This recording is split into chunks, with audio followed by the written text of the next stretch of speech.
ان فی خلق السماوات والارض واختلاف اللیل والنہار لآیات لأولی الالباب۔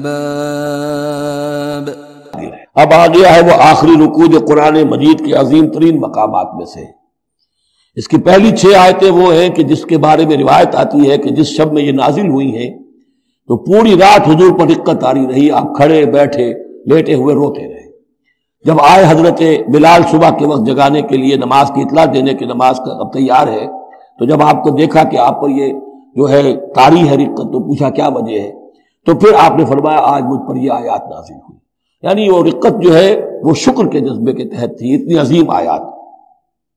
ایک یہ نوٹ کیجئے، یہ 20واں رکوع شروع ہو رہا ہے سورہ آل عمران کا، اور 20ویں رکوع کی پہلی آیت سورہ بقرہ میں کیا تھی؟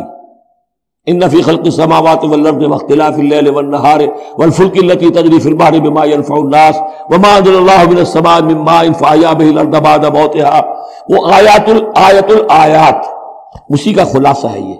ان فی خلق السماوات والارض واختلاف اللیل والنہار، یقیناً آسمانوں اور زمین کی تخلیق میں اور رات اور دن کے الٹ پھیر میں، لآیات لأولی الالباب، ہوش مند لوگوں کے لیے نشانیاں ہیں۔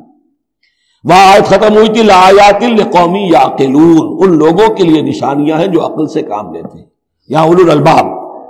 یہ پہلا قدم ہے ہدایت کا کہ کائنات کو دیکھو، کھول آنکھ، زمین دیکھ، فلک دیکھ، فضا دیکھ، مشرق سے ابھرتے ہوئے سورج کو ذرا دیکھ، یہ سب آیات الہیہ ہیں، ان کو دیکھو، اللہ کو پہچانو۔